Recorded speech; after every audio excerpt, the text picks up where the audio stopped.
महाराष्ट्राच्या राजकारणात एकीकडे राज ठाकरे आणि उद्धव ठाकरे यांच्या युतीच्या चर्चा रंगल्या। त्यानंतर राज ठाकरे हे महायुतीत येणार याच्याही चर्चा रंगल्या। शरद पवार आणि अजित पवार गट हा एकत्र येणार याच्याही चर्चा रंगल्या। या सर्व चर्चांमध्ये म्हणजे काही घटनाक्रम असे घडत आहेत ज्यामुळे निश्चितच वाटतंय एकनाथ शिंदे यांना जे माघारी म्हणजे आपण जे बॅकफूटवर बघतोय ते निश्चितच बॅकफूटवर नसून ते खूप काही गोष्टींमध्ये पुढे गेलेले आहेत। एव्हाना ते फडणवीस आणि अजित पवार या दोन्ही नेत्यांना मुख्यमंत्री आणि उपमुख्यमंत्र्यांना मागे टाकून ते पुढे जाण्याचा प्रयत्न करतायत आणि त्यात ते काहीशे सक्सेसही झालेले आहेत, यशस्वी झालेले आहेत असंच वाटतंय। काय आहेत घटनाक्रम आपण ते जाणून घेणार आहोत। तत्पूर्वी चॅनलला सबस्क्राईब केलं नसेल तर सबस्क्राईब करा, व्हिडिओ आवडल्यास लाईक करा आणि आपल्या चॅनलला सबस्क्राईब करायला विसरू नका। एकनाथ शिंदे उपमुख्यमंत्री आहेत आत्ता ते, त्याच्या आधी ते मुख्यमंत्री होते महाराष्ट्र राज्याचे। विधानसभेचा निवडणूक लागला, महायुतीचा जे उमेदवार होता म्हणजे मुख्यमंत्री पदाचा चेहरा त्यांच्याच नेतृत्वाखाली निवडणुका झाल्या। निवडणुकीच्या आधी भाजपनेही मुख्यमंत्री कोणाचा राहील हे स्पष्ट केलं नव्हतं। आम्ही एकनाथ शिंदे यांच्या नेतृत्वाखालीच विधानसभा निवडणुका लढतोय असं त्यांनी सांगितलं होतं। हे सर्व झालं, विधानसभेनंतर एकनाथ शिंदे यांना उपमुख्यमंत्री करण्यात आलं। परंतु त्यानंतर ज्या काही घटना घडल्यात, एकनाथ शिंदे यांनी म्हणजे बाकीचे जे लोक आहेत म्हणजे जे इकडले मतदारसंघातनं म्हणजे आमदार फोडणं असू द्या, पक्ष फोडणं असू द्या, हे सर्व झालं। यामध्ये फडणवीस, अजित पवार हे या दोन्ही नेत्यांचे पक्ष अग्रेसर आहेत। परंतु एकनाथ शिंदे हे ग्राउंड लेवलवरती काम करताना त्यांनी डायरेक्ट जनतेच्या मनात जाऊन काम म्हणजे मनात उतरण्याचं ठरवलेलं दिसतंय। घटना आपण जर बघायला गेलो तर आता पहलगाममध्ये जो दहशतवादी हल्ला झाला त्यानंतर रेस्क्यू ऑपरेशनसाठी महाराष्ट्रातल्या पर्यटकांच्या रेस्क्यूसाठी गिरीश महाजन हे सरकारच्या वतीने काश्मीरमध्ये पोहोचले होते।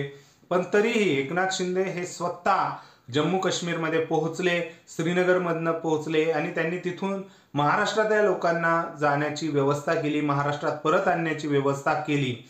ह्या एका कारणामुळे आपल्याला नक्कीच वाटतंय एकनाथ शिंदे यांनी भाजप आणि अजित पवार यांच्यावर मात करण्यामध्ये महायुतीमध्ये आपलं स्थान वर्चस्व टिकवण्यासाठी थेट जनतेच्या मनात उतरण्याचं त्यांनी काम केलेलं आहे। कॉमन मॅन, मी कॉमन मॅन आहे म्हणजे तुम्ही सीएम नाही आहात असं जेव्हा पत्रकारांनी विचारलं त्यावेळेस मी सीएम नाही, मी कॉमन मॅन आहे म्हणजे मी सीएमच आहे असं त्यांनी युक्तिवाद केला होता।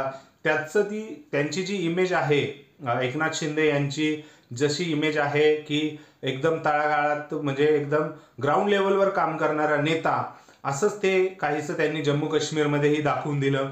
दुसरी घटना आपण बघतो, एका मुलाचा, लहान मुलाचा त्याचे पाय बांधून त्यांचे आई वडील कामाला गेले आणि 12 तास तो तिथे बांधलेला असतो असा एक व्हिडिओ व्हायरल झाला।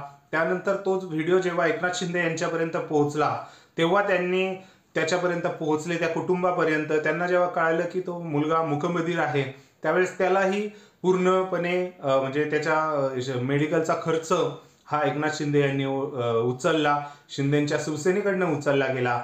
याचाच अर्थ कुठे गरिबीच्या तळागाळातल्या लोकांसाठी मी एकनाथ शिंदे, नाथांचा नाथ एकनाथ असा मी उभा आहे असं दाखवण्याचा आणि त्या पद्धतीने जनमानसात पोहोचण्याचा एकनाथ शिंदे प्रयत्न करताय। एकनाथ शिंदे यांची शिवसेना प्रयत्न करते हे निश्चितच आहे, कारण शेवटी कितीही कोणाचे पक्ष फोडा परंतु जनतेच्या मनात जर एखादा नेता, एखादा काम करणारा नेता म्हणून त्याची ओळख जर पटली तर निश्चितच कितीही युत्या करा, कितीही काही करा, पण ग्राउंड लेवलवर त्या माणसाला हरवणं अवघड आहे। हे आपल्याला इतिहासात आणि राजकारणात अनेकदा बघायला मिळालेलं आहे। अजून एक आपण जर बघितलं घटनाक्रम तर तुम्हाला सगळ्यांना आठवतच असेल म्हणजे एकनाथ शिंदे हे ज्यावेळेस म्हणजे पालकमंत्री पदाचा ज्यावेळेस महायुतीमध्ये तिढा चालू होता त्यावेळेस त्यांनी भाजपला धर्मांध म्हणून नाशिकचं जे कुंभमेळा होणार आहे त्यासाठी भाजपकडनं गिरीश महाजन यांना पालकमंत्रीपद बनवण्यात आलं होतं। परंतु एकनाथ शिंदे यांच्याकडनं एकतर तुम्ही जर पालकमंत्रीपद घेतलं तर मला कुंभमेळ्याचं नियोजन द्या ह्या भूमिकेसाठी ते आग्रही राहिले आणि त्याचा परिणाम असा झाला की भाजपचा पालकमंत्री असलेला नाशिकमध्ये त्या पालकमंत्रीपदाला मुख्यमंत्र्यांना स्थगिती देण्यात म्हणजे मजबूर झाले ते आणि स्थगिती त्यांनी दिली. त्यावरून भाजप जसं श्रेय लाटण्याचं काम करतं किंवा एखाद्या स्कीममधनं आपलं नाव होईल असं सांगण्याचा प्रयत्न करतात, त्याच ॲडव्हर्टायझिंगमध्ये एकनाथ शिंदे हेही मुरब्बर आहे असंच आपल्याला वाटतंय. कारण गोष्टी ह्या जशा आपल्याला वाटतायत तसाच एकनाथ शिंदे हेही स्वतःचा पक्ष पुढे नेण्यासाठी, स्वतःची इमेज महाराष्ट्राच्या जनतेसमोर ठेवण्यासाठी, आपली इमेज जी कॉमन मॅन म्हणून आहे, तळागाळात काम करणारा नेता म्हणून आहे, ती तशीच पुढे टिकवावी असंच काहीसं एकनाथ शिंदे यांना वाटतंय आणि ते त्या पद्धतीने प्रयत्न करतायत. तुम्हाला काय वाटतं या सर्व घटनाक्रमांवरनं? निश्चितच एकनाथ शिंदे हे काम करून जनमानसात पोहोचण्याचा प्रयत्न करतायत आणि देवेंद्र फडणवीस आणि अजित पवार हे एकमेकांचे म्हणजे दुसऱ्यांचे पक्ष फोडून विलिनीकरण याच्या ज्या चर्चा करतायत त्याच्यापेक्षा जनमानसात जाऊन काम करणं हे एकनाथ शिंदे यांनी निवडलेलं दिसतंय. तुम्हाला काय वाटतं या सर्व गोष्टीबद्दल ते कमेंट सेक्शनमध्ये कमेंट करून नक्की कळवा. व्हिडिओ आवडला असल्यास लाईक करा आणि आपल्या चॅनलला सबस्क्राईब करायला विसरू नका. धन्यवाद.